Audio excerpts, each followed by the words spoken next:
وأوحى ربك إلى النحل أن اتخذي من الجبال بيوتا ومن الشجر ومما يعرشون ثم كلي من كل الثمرات فاسلكي سبل ربك ذللا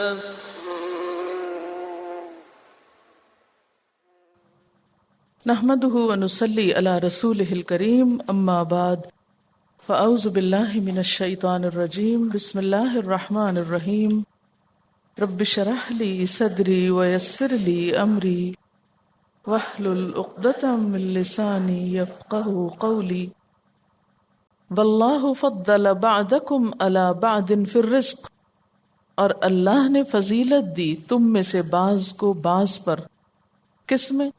رزق میں۔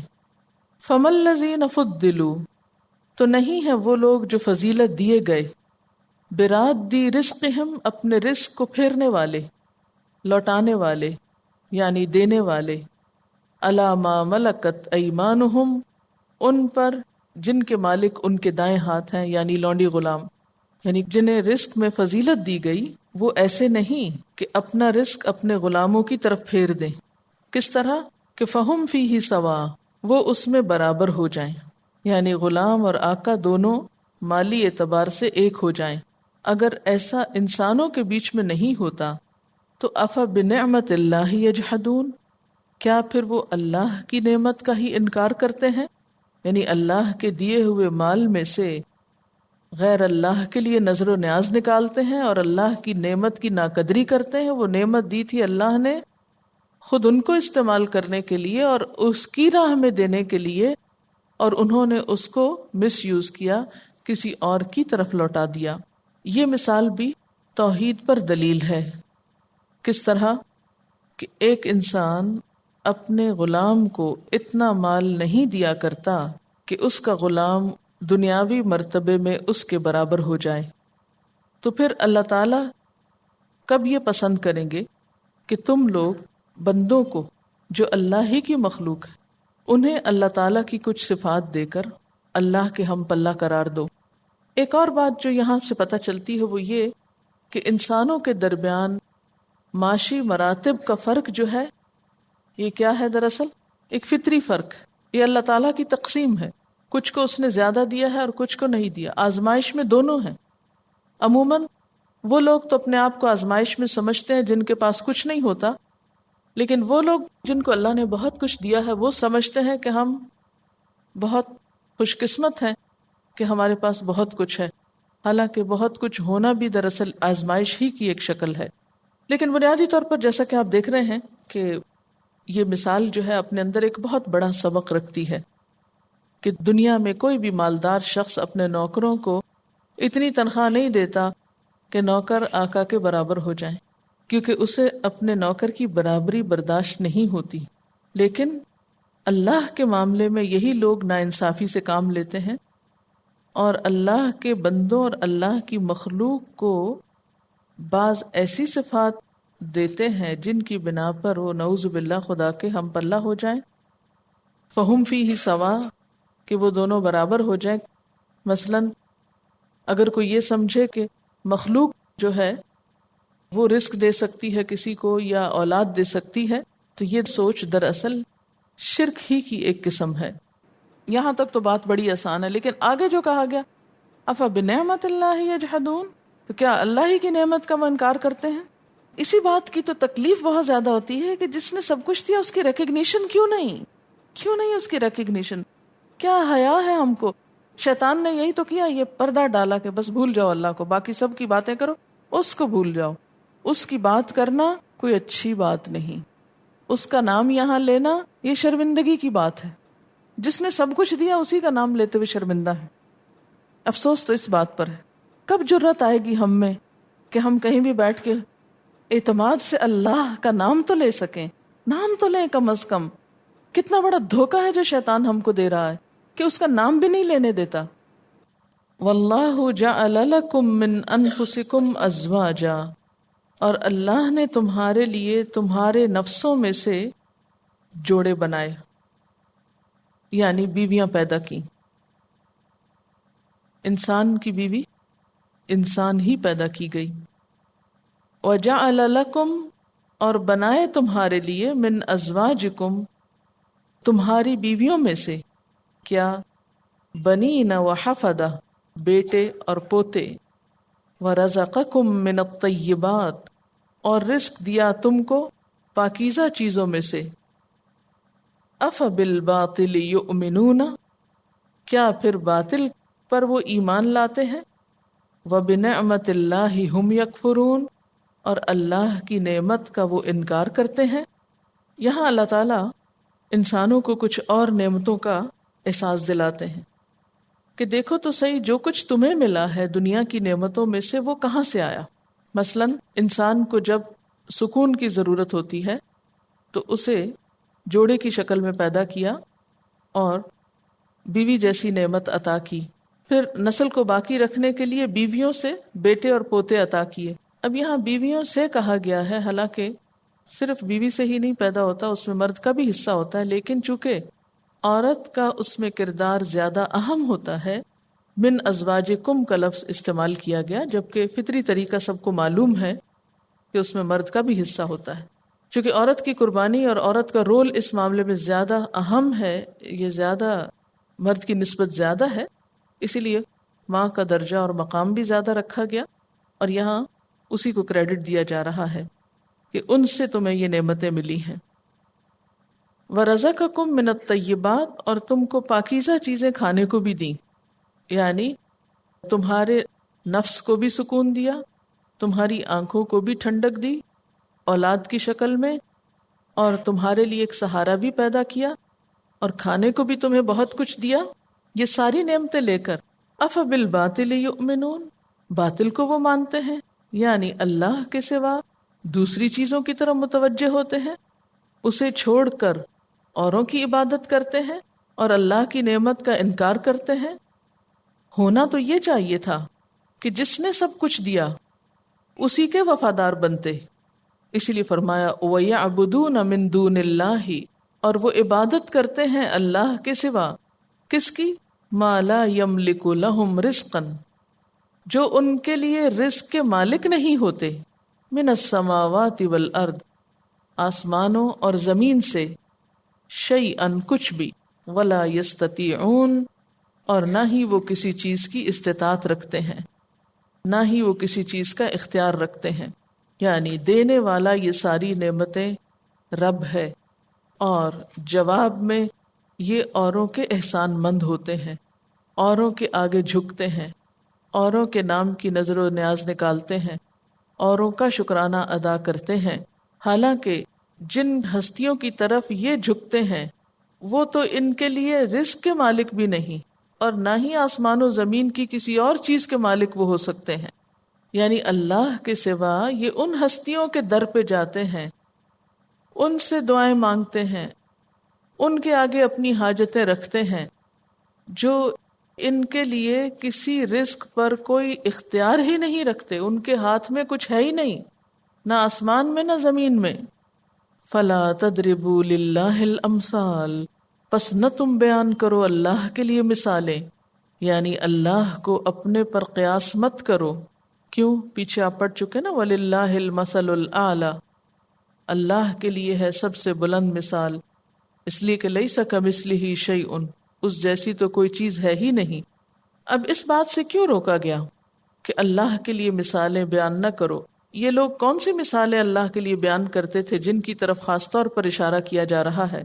مثلا عمومی طور پر جو مثال دی جاتی، جو آج بھی دی جاتی ہے، وہ یہ کہ یہ کہتے کہ کسی بھی بادشاہ کو ملنا آسان نہیں ہوتا، اس کو ملنے کے لیے کسی نہ کسی واسطے اور ذریعے کی ضرورت ہوتی ہے، اس کے مقربین سے رابطہ کرنا پڑتا ہے، ڈائریکٹ آپ کسی بادشاہ کو نہیں مل سکتے. تو اسی طرح اللہ کی ذات بہت اونچی ہے، اعلیٰ ہے، اس تک پہنچنے کے لیے ہم معبودوں کو ذریعہ بناتے ہیں. یہ پتھر کے بت نہیں ہم پوجتے، ہم یہ کہتے ہیں یہ ذریعہ ہے، وسیلہ ہے، واسطہ ہے اللہ تک پہنچنے کا. تو اللہ تعالیٰ فرماتے ہیں کہ تم اللہ کو اپنے دنیا کے بادشاہوں پہ قیاس مت کرو اور نہ ہی اس قسم کی مثالیں دو، اس لیے کہ وہ تو ایسا ہے کہ جس کی طرح کی کوئی چیز ہے ہی نہیں. لیس کمثلہ شیء کیسے؟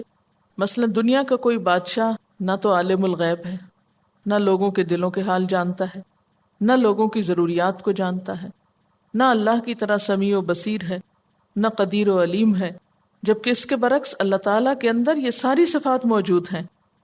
وہ ہر ایک کی فریاد سن سکتا ہے، وہ دن کو بھی سنتا ہے، رات کو بھی سنتا ہے، اس کو تو نیند اور اونگ بھی نہیں آتی۔ اس لیے اس ہستی کو تم عام بادشاہوں کی طرح مثال دے کے سمجھا رہے ہو۔ فلا تضربوا للہ الامثال، ایسی مثالیں اللہ کے لیے مت بیان کرو۔ ان اللہ یعلم وانتم لا تعلمون، بے شک اللہ جانتا ہے اور تم نہیں جانتے۔ اصل میں بہت سی جو عقیدے میں گمراہیاں پیدا ہوتی ہیں وہ اسی قسم کی مثالوں سے۔ یہ مثالیں اپنے لاجک کے اعتبار سے تو بڑی زبردست معلوم ہوتی ہیں، لیکن حقیقت کے اعتبار سے یہ درست نہیں ہے۔ کیوں؟ اس لیے کہ جس سے کسی کو مثال دی جاتی ہے یا تشبیہ دی جاتی ہے تو مشبہ کا مشبہ بہی کے ساتھ وہاں مماثل ہونا یا اس جیسا ہونا پھر ضروری ہوتا ہے، جبکہ خالق اور مخلوق کے درمیان کوئی وجہ تشبیہ ہو نہیں سکتی، یعنی کوئی ایسی چیز ہو نہیں سکتی جو دونوں میں کامن ہو یا ایک جیسی ہو یا اس درجے کی ہو۔ ضرب اللہ مثلا عبدا مملوکا، بیان کی ہے اللہ نے ایک مثال ایک بندے کی جو مملوک ہے۔ تو ایک بندہ جو مملوک ہے اس کا کوئی مالک ہے، کیونکہ مملوک کے لیے پھر مالک کا ہونا ہوتا ہے نا۔ ایک بندہ جو غلام ہے، اور غلام بھی کیسا ہے؟ لا يقدر على شيء، جو کسی چیز پر قادر نہیں، یعنی بے بس سا۔ ومن رزقناه منا رزقا حسنا، اور جس کو رزق دیا ہم نے اپنے پاس سے اچھا رزق، یہ دوسرا شخص ہے۔ ایک شخص کون ہے؟ مملوک، کچھ نہیں اس کے پاس۔ دوسرا کون ہے؟ جس کے پاس رزق حسنہ ہے۔ فهو ينفق منه سرا وجهرا، پھر وہ اس میں سے خرچ کرتا ہے چھپا کر بھی اور ظاہری طور پر بھی۔ هل يستوون، کیا یہ دونوں برابر ہو سکتے ہیں؟ الحمدللہ، سب تعریف اللہ کے لیے، یعنی برابر نہیں ہو سکتے۔ ایک غلام ہے، دوسرا آزاد ہے، ایک صاحب اختیار ہے، ایک کے پاس کوئی اختیار نہیں، مملوک ہے، لا يقدر على شيء، دوسرا صاحب اختیار ہے۔ یہاں پر دو انسانوں کی مثال دی جا رہی ہے بنیادی طور پر۔ ایک انسان مملوک ہے جبکہ دوسرا آزاد ہے۔ ایک لا يقدر على شيء ہے، دوسرا رزق حسنہ رکھتا ہے، اختیار رکھتا ہے۔ اسی لیے فرمایا فَهُوَ يُنْفِقُ مِنْهُ سِرًّا وَجَهْرًا، فرمایا کہ ان دو کو تم شرف اور عزت میں برابر سمجھتے ہو۔ سمجھ میں آئی بات کہ نہیں؟ دو کردار آمنے سامنے، ایک غلام، دوسرا آزاد۔ ایک لا يقدر على شيء اور دوسرا رزق حسنہ رکھتا ہے۔ ایک بے اختیار ہے ہی کچھ نہیں، اختیار ہو کہاں، اور دوسرا با اختیار۔ کیسے کہ جو اس کے پاس ہے وہ اپنی خوشی سے سرن و جہرن خرچ کر سکتا ہے۔ کیا ان دونوں کا سٹیٹس برابر ہے؟ نہیں ہے نا۔ تو اگر ان دو انسانوں کا سٹیٹس برابر کا نہیں تو پھر خالق اور مخلوق کا سٹیٹس ایک جیسا کس طرح ہو سکتا ہے؟ الحمدللہ کہ تم کو یہ بات سمجھ آ گئی۔ بل اکثرهم لا یعلمون، لیکن اکثر لوگوں کو یہ بات پتہ نہیں۔ اکثر لوگ اس فرق کو نہیں سمجھتے۔ زندہ اور مردہ برابر نہیں ہوتے۔ ایک طرف وہ رب ہے جو دلوں کے حال بھی جانتا ہے، اور دوسری طرف وہ ہیں جو قبروں میں لیٹے ہوئے ہیں۔ ان دونوں کے درمیان کوئی دور پار کی مماثلت نہیں، لیکن اکثر لوگ علم نہیں رکھتے، صرف سنی سنائی باتوں پر، صرف خواہشات پر جیتے ہیں اور ایسے عقائد لیے ہوئے گمراہ ہوتے ہیں۔ بتوں سے تجھ کو امیدیں، خدا سے نومیدی، مجھے بتا تو صحیح اور کافری کیا ہے۔ یعنی بہت سے لوگ نماز نہیں پڑھتے، دعا نہیں کرتے، صدقہ خیرات کر کے دعا نہیں کرتے، اس کے برعکس دور دور تک پیسے خرچ کر کے قبروں پہ جاتے ہیں اور ان سے امیدیں رکھتے ہیں کہ یہ ہمارا کام کرا دیں گے۔ تو پھر یہ دین کس قسم کا دین ہے؟ آپ دیکھیں کہ دو کیریکٹرز ہیں، اس سے ایک بات سمجھائی گئی ہے۔ بات کیا سمجھائی گئی ہے؟ اب میں اس پہ آؤں گی۔ پہلے تو ایک مملوک ہے اور ایک مالک ہے۔ ایک لا يقدر على شيء ہے، دوسرا ينفق منه سرا وجهرا ہے۔ ٹھیک؟ عبدن مملوکن کے پاس اول تو مال نہیں ہوتا، اگر ہو بھی تو اس پہ قادر نہیں ہوتا، جبکہ اس کے برعکس مالک مالدار ہوتا ہے اور جہاں چاہے خرچ بھی کر سکتا ہے۔ تو نتیجہ کیا نکلا کہ یہ دونوں کی حالت فرق ہے۔ ایک کے ہاتھ بندھے ہوئے ہیں اور دوسرے کے ہاتھ کھلے ہیں. ایک با اختیار ہے، ایک بے اختیار ہے. اس سے اللہ تعالیٰ سمجھانا کیا چاہتے ہیں کہ خود اللہ تعالیٰ کیا ہے؟ با اختیار مالک ہیں، مالک کے دو جہان ہیں، اور ہم سب کیا ہیں؟ مخلوق ہیں جو مملوک ہیں. جو خالق ہے نا وہ سارے خزانوں کا مالک ہے. خالق مالک بھی ہے، ٹھیک ہے. مخلوق مملوک ہے. دونوں کے اختیارات میں فرق ہے. لوگوں خالق کو چھوڑ کے مخلوق کے پاس کیوں جاتے ہو کچھ مانگنے؟ مالک کو چھوڑ کر مملوک سے کیوں مانگتے ہو؟ اگر ہم کہیں نہیں مخلوق بھی مالک ہے تو یہ کیا ہو گیا؟ کیونکہ صفت تو وہ صرف اللہ کی ہے مالک. مملوک کو جو بھی مال مل جائے کہیں سے، مالک سے ملے کہیں سے بھی مل جائے، وہ اس کا خود مالک ہو ہی نہیں سکتا. مخلوق یعنی ہم لوگوں کو جو کچھ بھی ملا ہے ہم اس کے حقیقی مالک ہو ہی نہیں سکتے. یہ سب کچھ امانت ہے ہمارے پاس. تو جو خود مالک ہی نہیں کسی چیز کا، وہ صاحب اختیار کیسے؟ اگر اتنی چھوٹی سی بات لوگوں کی سمجھ میں آ جائے تو شرک کا خاتمہ ہو جائے. لیکن یہی نہیں سمجھ میں آتا لوگوں کو. وہ پھر پلٹ پلٹ کے جاتے ہیں مخلوق سے مانگنے. اچھا، اکثر لوگ جو پریشان ہوتے ہیں نا، کبھی آپ کو موقع ملے ان سے کاؤنسلنگ کا تو آپ دیکھیں گے کہ ان کو خدا سے نومیدی ہو چکی ہوتی. اللہ سے دعا نہیں مانگتے، اس کے آگے نہیں جھکتے. کیا کرتے ہیں؟ بتوں سے مراد کیا ہے؟ مخلوق سے امیدیں رکھی ہوئی ہیں. وہ مسئلہ حل کر دے گا، وہ کام آ جائے گا، وہ فائدہ پہنچائے گا، وہ حاجت روائی کرے گا. تو جب ہمارا حال یہ ہے کہ خالق سے نہ، اچھا کہیں نا کہ یہ دعا پڑھیں، کہتے بہت پڑھی کوئی فائدہ نہیں. کہیں نماز پڑھیں، کوئی فائدہ نہیں، اتنی نمازیں پڑھ لیں. تو یہ سب کیا ہے؟ دراصل خدا سے نومیدی، خدا سے مایوسی کی باتیں. آپ خود سوچیں کہ جو شخص خدا سے مایوس ہو جائے تو اس کے لیے کیا کہا گیا؟ وَمَن يَقْنُتْ مِن رَحْمَتِ رَبِّهِ إِلَّا الضَّالُّونَ، پیچھے پڑھ چکے ہیں نا. تو اللہ سے نا امید ہونا ہی دلال میں پھنسنا ہے. سب سے بڑی دلالت ہی یہی. سلف صالح میں سے کچھ ایسے تھے کہ جن کو اگر قرآن کی مثال سمجھ نہیں آتی تھی تو رویا کرتے تھے، روتے تھے باقاعدہ. وہ کہتے تھے کہ قرآن کہتا ہے کہ یہ مثالیں بس عقل والوں کو سمجھ آتی ہیں. تو اس کا مطلب ہے کہ ہمارے پاس عقل ہی نہیں ہے، اس کے بغیر بھی ہم عقل مند کہلاتے ہیں. ایک اور مثال، وَضَرَبَ اللَّهُ مَثَلَ الرَّجُلَيْنِ، اور بیان کرتا ہے اللہ ایک مثال دو لوگوں کی. احدہما، ان میں سے ایک، ابکم، مادرزاد گنگا ہے، یعنی پیدائشی گنگا ہے، کبھی ایک لفظ نہیں بول سکا. لا يقدر على شيء، نہیں وہ قدرت رکھتا کسی چیز پر. وَهُوَ كَلٌّ عَلَى مَوْلَاهُ، اور وہ بوجھ بنا ہوا ہے اپنے آقا پر. أَيْنَمَا يُوَجِّهُ، جہاں کہیں وہ اس کو بھیجتا ہے، جس ڈائریکشن پہ اسے روانہ کرتا ہے. لا يأتي بخیر، کوئی خیر کی خبر نہیں لاتا، کوئی خیر نہیں پاتا.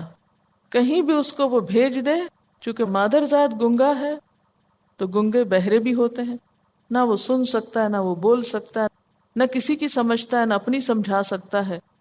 ایسے شخص کو اس کا مالک اگر کوئی بھی ذمہ داری دے تو وہ پوری کر کے نہیں دے سکتا.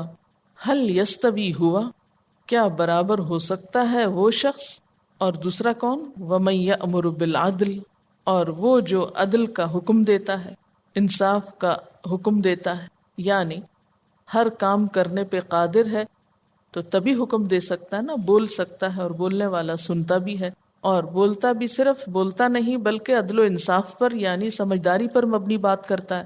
وَهُوَ عَلَى صِرَاطٍ مستقیم، اور وہ سیدھے رستے پر بھی ہے. اب یہاں پر ایک لفظ کلن استعمال ہو رہا ہے. کل کہتے ہیں بوجھ کو، تلوار کی پشت کو بھی کہتے ہیں. ظلم، سختی، غم، بیکار، بے فیض، کند زبان، کند ذہن، کلالہ بھی اسی سے ہے. اب یہ جو دو مثالیں ہیں دو لوگوں کی، دو کردار ہیں پھر آپ کے سامنے. ایک کیا ہے؟ بہرا گنگا، کچھ نہ کرنے کے قابل، نہ کچھ کہنے کے قابل، کوئی کام درست طریقے سے نہیں کر سکتا. اور دوسرا جو عدل کا حکم دیتا ہے. اب آپ دیکھیے قرآن کا طریقہ، ایک کردار کو ان ڈیٹیل ڈسکس کیا گیا جبکہ دوسرے کردار کی صرف ایک بات کر دی گئی، اسی سے اس کی پوری شخصیت کا اندازہ ہوتا ہے.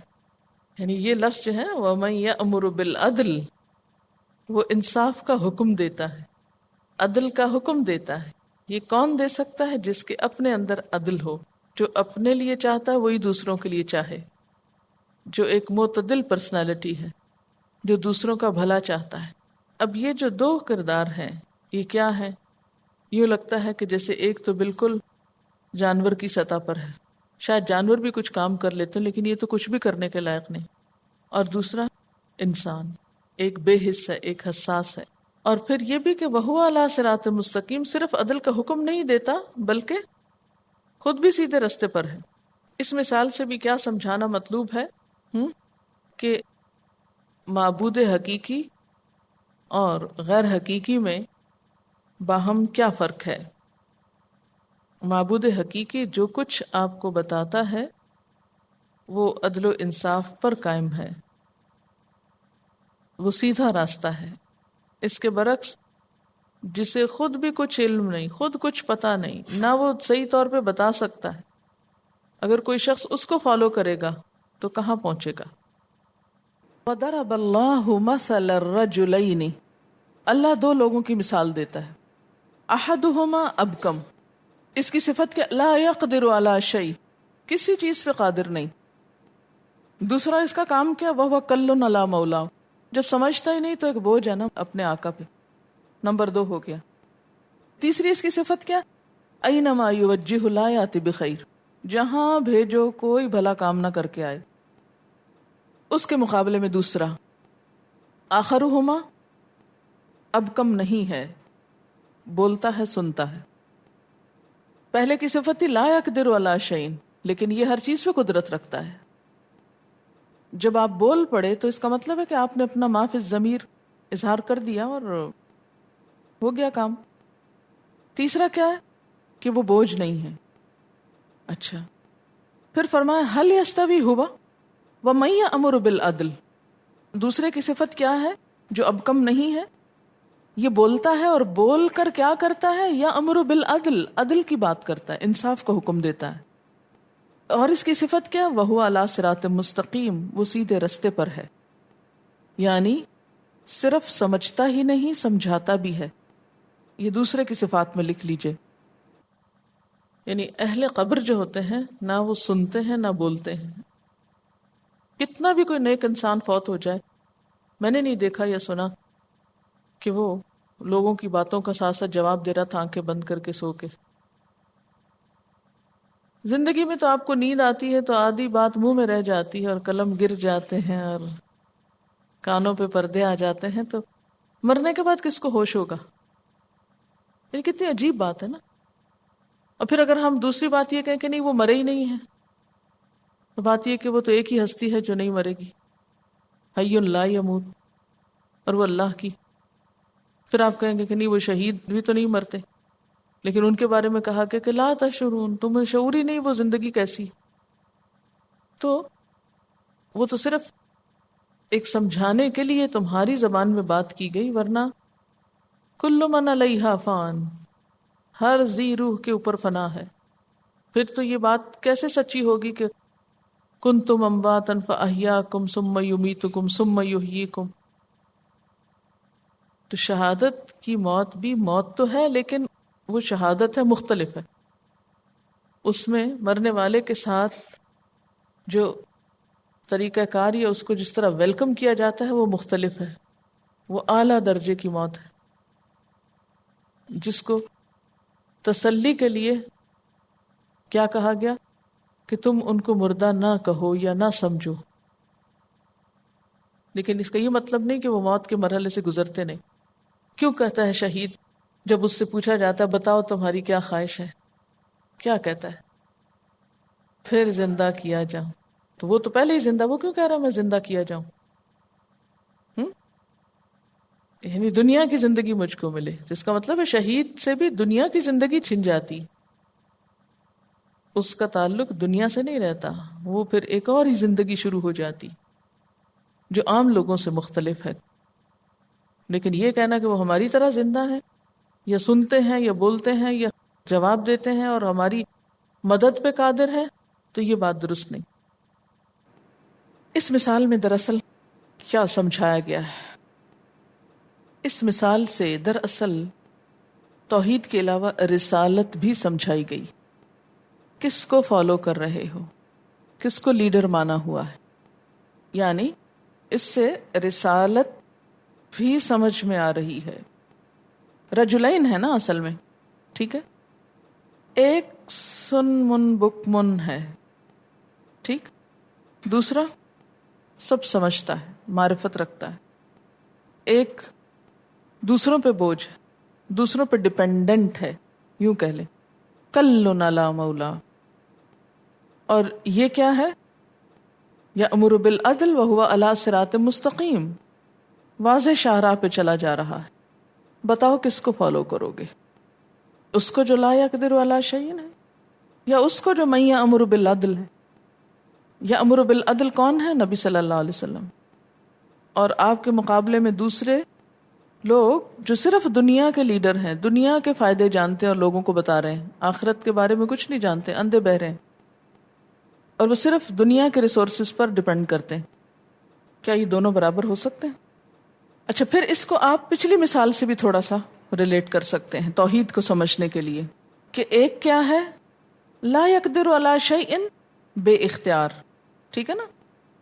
اور دوسری طرف با اختیار، کہ یأمر بالعدل، حکم وہی دے سکتا نا جس کے پاس کوئی اتھارٹی ہو، ٹھیک ہے نا.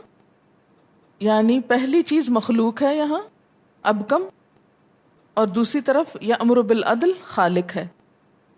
یعنی توحید کے لیے اگر اس مثال کو استعمال کریں تو یہ معنی بنتا ہے جو پچھلی ہی مثال کی مزید وضاحت ہے، اور اگر رسالت کے لیے استعمال کریں تو یہ معنی بنتا ہے.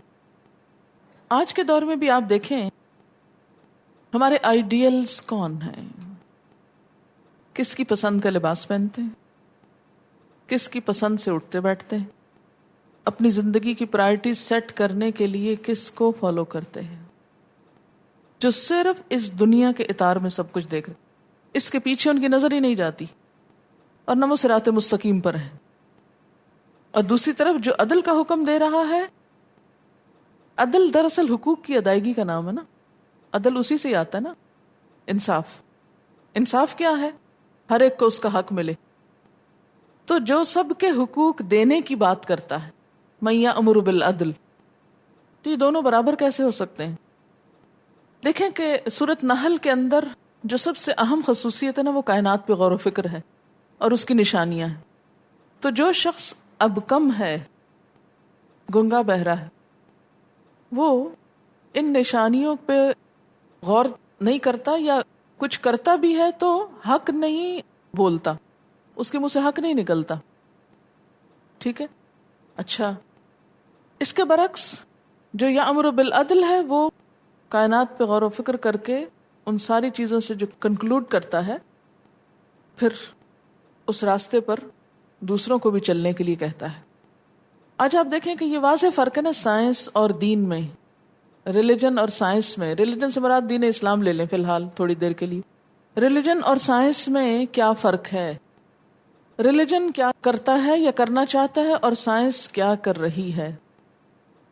سائنس صرف یہ کر رہی ہے، ڈسکور کر رہی ہے چیزوں کو، پردے ہٹا رہی ہے، یہ نہیں بتا رہی کہ یہ کس نے بنایا اور کیوں بنایا. جبکہ ریلیجن کیا کہتا ہے؟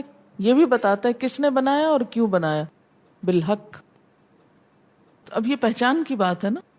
مومن جو ہے وہ صرف دنیا کو نہیں دیکھتا، اور کافر جو ہے وہ دنیا سے اٹھتا ہے اور دنیا میں ہی گم ہو جاتا ہے.